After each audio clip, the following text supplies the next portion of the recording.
Banyak orang beli saham cuma karena ikut-ikutan teman, ikut grup Telegram, atau karena harganya lagi naik. Padahal ada satu dokumen yang bisa kasih tahu kamu kondisi asli sebuah perusahaan, namanya laporan keuangan. Anggap saja ini rapor perusahaan. Masalahnya, buat pemula, laporan keuangan kelihatan menakutkan, penuh angka, penuh istilah asing.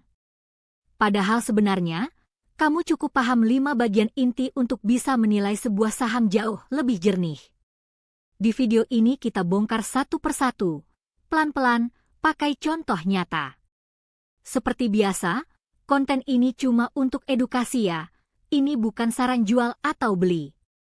Sebelum masuk ke angka, kamu perlu tahu bahwa laporan keuangan itu sebenarnya kumpulan beberapa laporan. Tapi buat pemula, ada 3 yang paling penting.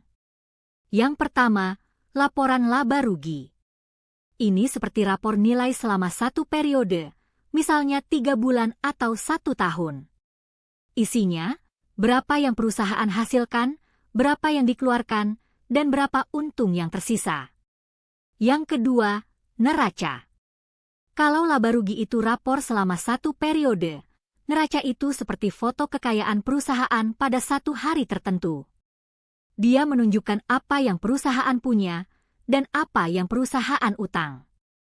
Yang ketiga, laporan arus kas. Ini seperti mutasi rekening, uang beneran yang masuk dan keluar. Kelihatannya mirip laba rugi, tapi nanti kamu akan lihat kenapa keduanya bisa beda jauh dan kenapa ini penting. 3 laporan ini saling melengkapi. Jangan pernah menilai perusahaan cuma dari satu laporan saja. Barulah gambarannya utuh kalau ketiganya dibaca bersama. Kita mulai dari yang paling sering dilihat, laporan laba rugi. Alurnya sederhana. Paling atas ada pendapatan, total uang dari hasil jualan. Lalu dikurangi macam-macam beban, biaya produksi, gaji, pemasaran, bunga utang, sampai pajak. Sisa paling bawah itulah laba bersih. Makanya laba bersih sering disebut bottom line, karena posisinya benar-benar di baris paling bawah. Ini poin penting buat pemula, pendapatan besar belum tentu berarti untung besar. Coba lihat contoh nyata. Di kuartal pertama 2026, Aneka Tambang punya pendapatan sekitar 29,3 triliun rupiah. Tapi setelah dikurangi semua beban dan pajak, laba bersih yang tersisa cuma sekitar 3,4 triliun. Jadi dari setiap 100 rupiah penjualan, yang benar-benar jadi untung cuma sekitar 12 rupiah. Angka ini yang disebut margin. Dan justru disinilah banyak orang tertipu. Mereka lihat pendapatan naik, langsung senang.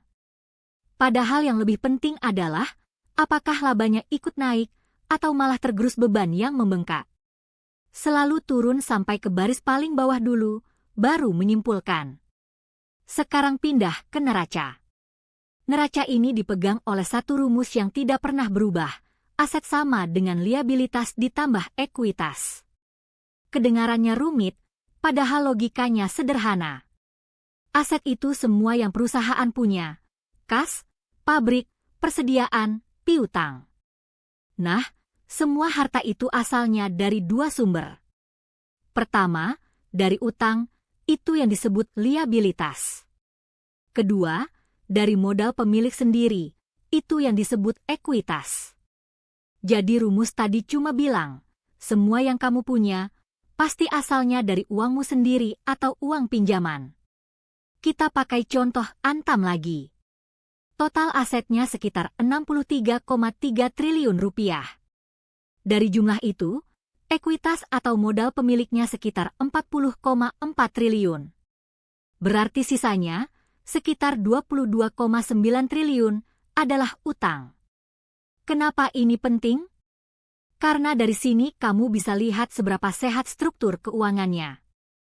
Perusahaan yang modalnya jauh lebih besar daripada utangnya, umumnya lebih tahan banting saat ekonomi lagi susah.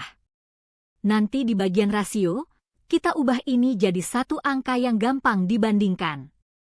Bagian keempat ini paling sering dilewatkan pemula, padahal krusial, laporan arus kas. Ingat tadi, laba bersih di laporan laba rugi itu hitungan di atas kertas. Nah, arus kas menunjukkan uang beneran yang keluar masuk perusahaan. Kok bisa beda? Contohnya begini. Sebuah perusahaan menjual barang senilai 1 miliar dan langsung dicatat sebagai pendapatan. Di atas kertas, dia untung. Tapi kalau pembelinya bayar belakangan, uangnya belum masuk. Jadi labanya ada, tapi kasnya belum ada. Kalau ini terjadi terus-menerus, perusahaan yang kelihatan untung malah bisa kesulitan bayar tagihan. Makanya investor melihat arus kas dari kegiatan operasi, yaitu kas dari bisnis intinya. Kalau labanya konsisten dan arus kas operasinya juga positif dan sehat, itu pertanda kualitas labanya bagus, bukan cuma bagus di catatan. Sederhananya, laba menunjukkan perusahaan untung, arus kas menunjukkan perusahaan benar-benar pegang uang. Terakhir, bagian yang paling praktis. Semua angka tadi bisa diringkas jadi beberapa rasio yang gampang dibandingkan antar perusahaan. Buat pemula, 4 ini sudah lebih dari cukup. Pertama, ROE, atau tingkat pengembalian modal. Rumusnya laba bersih dibagi ekuitas. Ini mengukur seberapa pintar perusahaan mengubah modal jadi laba. Umumnya, makin tinggi makin bagus, banyak investor mematok minimal sekitar 10%. Kedua, DER, atau rasio utang terhadap modal. Rumusnya utang dibagi ekuitas. Kalau angkanya di bawah 1, artinya utangnya masih lebih kecil daripada modal sendiri, umumnya tergolong aman. Ketiga, perbandingan harga saham dengan laba per saham. Ini menunjukkan berapa kali laba yang kamu bayar untuk memiliki saham itu. Untuk perusahaan mapan, per di bawah sekitar 15 kali sering dianggap wajar. Keempat, PBV, perbandingan harga saham dengan nilai bukunya. Kalau di bawah 1, harga sahamnya lebih murah daripada nilai buku perusahaannya. Ini salah satu ukuran favorit di investasi bernilai, dan jadi dasar dari alat ukur yang sering kita pakai di video bedah saham, Margin of Safety. Tapi ingat, jangan pernah pakai satu rasio sendirian. Bandingkan beberapa sekaligus, dan bandingkan juga dengan perusahaan lain di industri yang sama. Jadi kita rangkum.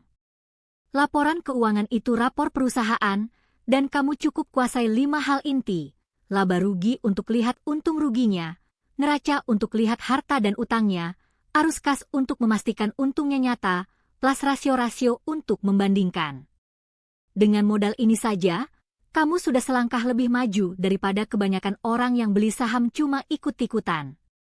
Membaca laporan keuangan memang butuh latihan, tapi sekali terbiasa, kamu nggak akan lihat saham dengan cara yang sama lagi. Kalau video ini bikin laporan keuangan terasa lebih ramah, jangan lupa like dan subscribe, plus nyalakan lonceng notifikasi. Dan kalau kamu mau lihat semua konsep tadi dipakai langsung ke saham nyata, tonton video bedah saham kami. Mulai dari Bank BUMN sampai aneka tambang, semua kita bedah pakai laporan keuangannya. Menurut kamu, bagian mana dari laporan keuangan yang paling bikin bingung? Tulis di komentar, biar bisa kita bahas lebih dalam. Sampai jumpa di video selanjutnya.